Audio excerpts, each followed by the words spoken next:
आपका पढ़ाई में और अच्छा फोकस हो।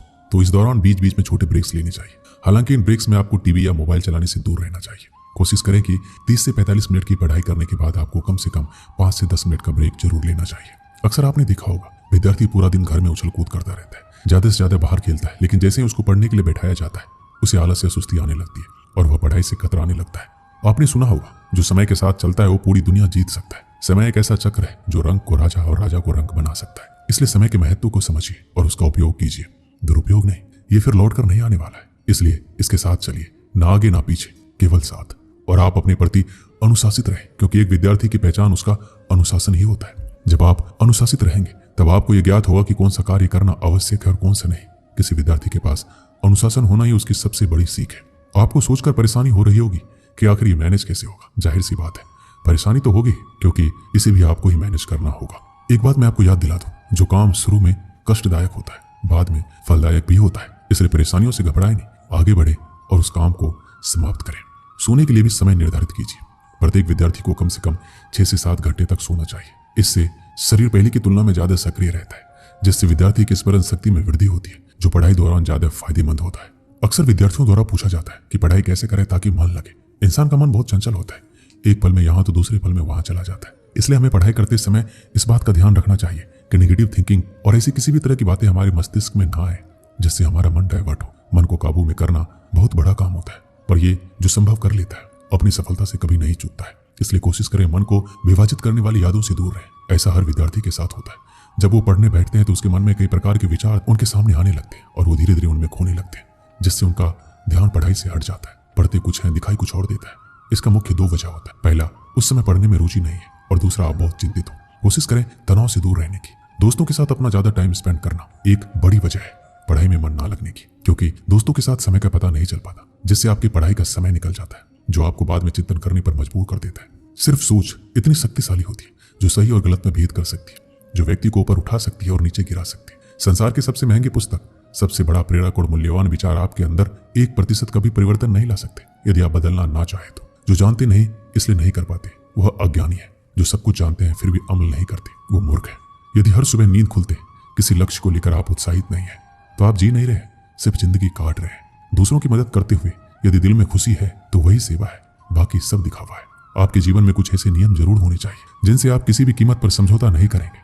किसी भी व्यक्ति को ज्यादा सुधारना चाहोगे तो आपका दुश्मन हो जाएगा। आप कभी भी नदी में कूदे बिना उसकी गहराई का अंदाजा नहीं लगा सकते। जब लोग छोड़ दे तब भी जीतने वाला व्यक्ति उसको छोड़े बिना उस पर लगा रहता है। यही जीतने वाले व्यक्ति और हारने वाले व्यक्ति में अंतर है। जीवन में सफल होना है तो खुद से काम करने से पहले एक प्रश्न पूछें, क्या यह सही कार्य है या सरल कार्य? सफलता के लिए कोई एलिवेटर नहीं है, आपको अपने आप ही सीढ़ियां चढ़नी होगी। 3 चीजों को बदलना बहुत जरूरी है, बहानों को, अपने प्रयत्नों से, आलस को निश्चय से, और समस्या को मौकों से।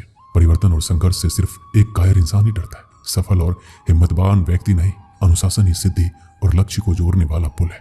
आपको सफलता चाहिए तो आपको उसकी कीमत के लिए भी तैयार रहना होगा। अगर आपको सफल होना है, वह आपके विद्यार्थी जीवन में हो या फिर आपके जीवन में, तो सिर्फ 2 शब्द जान लीजिए, वह है अभी जो करना है वो अभी करें। एक दिन की बात है, 2 मित्र सोहन और मोहन अपने गांव के मंदिर की सीढ़ियों पर बैठकर बातें कर रहे थे। इतने में एक तीसरा व्यक्ति जतिन उनके पास आया और उनकी बातों में शामिल हो गया। तीनों दिन भर दुनिया जहां की बातें करते रहे। कब दिन ढला, कब शाम हुई, बातों बातों में उन्हें पता ही नहीं चला। शाम को तीनों को भूख लग गई। सोहन और मोहन के पास क्रमशः 3 और 5 रोटियां थी, लेकिन जतिन के पास खाने के लिए कुछ भी नहीं था। सोहन और मोहन ने तय किया कि वो अपने पास की रोटियों को आपस में बांटकर खा लेंगे। जतिन उनकी बात सुनकर प्रसन्न हो गया, लेकिन समस्या ये खड़ी हो गई, कुल 8 रोटियों को तीनों में बराबर कैसे बांटा जाए। सोहन इस समस्या का समाधान निकालते हुए बोला, हमारे पास कुल 8 रोटियां हैं, हम इन सभी रोटियों के 3-3 टुकड़े करते हैं। हमारे पास कुल 24 टुकड़े। रात काफी हो चुकी थी। रात में तीनों गहरी नींद में सोए और सीधे अगली सुबह उठे।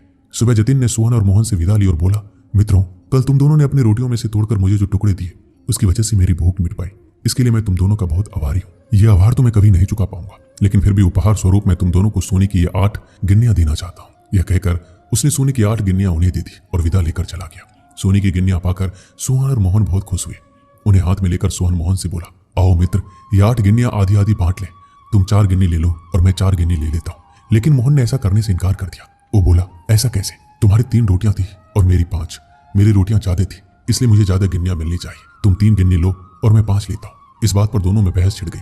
बहस इतनी बढ़ी, मंदिर के पुजारी को बीच बचाव के लिए आना पड़ा। पूछने पर दोनों ने एक दिन पहले का किस्सा और सोने की गिन्नियों की बात पुजारी को बता दी। साथ ही उसने निवेदन किया कि वो कोई निर्णय ले, जो भी वो निर्णय करेंगे उन्हें स्वीकार होगा। यूं तो पुजारी जी को मोहन की बात ठीक लगी, लेकिन वो निर्णय में कोई गलती नहीं करना चाहते थे, इसलिए बोले, अभी तुम दोनों ये गिन्नियां मेरे पास छोड़ जाओ। आज मैं अच्छी तरह सोच विचार कर लेता हूँ, कल सुबह तुम आना, मैं तुम्हें अपना अंतिम निर्णय बता दूंगा। सोहन और मोहन सोने की गिन्नियां पुजारी जी के पास छोड़कर चले गए। देर रात पुजारी जी गिन्नियों के बंटवारे के बारे में सोचते रहे, लेकिन किसी उचित निष्कर्ष पर नहीं पहुंच सके। सोचते सोचते उन्हें नींद आ गई और वो सो गए। नींद में एक सपना आया। उसे सपने में भगवान दिखाई पड़े। सपने में उन्होंने भगवान से गिन्नियों के बंटवारे के बारे में पूछा तो भगवान बोले, सोहन को एक गिन्नी मिलनी चाहिए और मोहन को 7। ये सुनकर पुजारी जी हैरान रह गए और पूछ बैठे, ऐसा क्यों प्रभु? तब भगवान जी बोले, देखो, सोहन के पास 3 रोटियां थी, जिसके उसने 3 टुकड़े किए। उन 3 टुकड़ों में से 8 टुकड़े उसने खुद खाए और 1 टुकड़ा जतिन को दिया। वहीं मोहन ने अपनी 5 रोटियों के 15 टुकड़े किए। उनमें से 7 टुकड़े जतिन को देकर खुद 8 टुकड़े खाए। चूंकि सोहन ने जतिन को 1 टुकड़ा दिया था और मोहन ने 8, इसलिए सोहन को 1 गिन्नी मिलनी चाहिए और मोहन को 7। पुजारी जी भगवान के इस निर्णय पर बहुत ही प्रसन्न हुए और उन्हें कोटि कोटि धन्यवाद देते हुए बोले, प्रभु, मैं ऐसे न्याय की बात कभी सोच भी नहीं सकता था। अगले दिन जब सोहन और मोहन मंदिर आकर पुजारी से मिले तो पुजारी जी ने उन्हें अपने सपने के बारे में बताते हुए अंतिम निर्णय सुना दिया और सोने की गिन्नियां बांट दी। इस कहानी से हमें क्या सीख मिलती है? जीवन में हम जब भी कोई त्याग करते हैं या काम करते हैं तो अपेक्षा करते हैं कि भगवान इसके बदले हमें बहुत बड़ा फल देंगे, लेकिन जब ऐसा नहीं हो पाता तो हम भगवान से शिकायत करने लग जाते हैं। हमें लगता है कि इतना कुछ त्याग करने के बाद भी हमें जो प्राप्त हुआ बहुत ही कम है। भगवान ने हमारे साथ अन्याय किया है, लेकिन वास्तव में भगवान का न्याय हमारी सोच से परे है। वह महज हमारे त्याग को नहीं बल्कि समस्त जीवन का आकलन कर निर्णय लेता है। इसलिए जो भी हमें मिला है उसमें संतुष्ट रहना चाहिए और भगवान से शिकायतें नहीं करनी चाहिए, क्योंकि भगवान का निर्णय सदा न्याय संगत होता है और हमें जीवन में जो भी मिल रहा होता है वो बिल्कुल सही होता है। दोस्तों, इस वीडियो में बस इतना ही। मिलते हैं अगली वीडियो में। अपना ख्याल रखिएगा। जय श्री कृष्ण।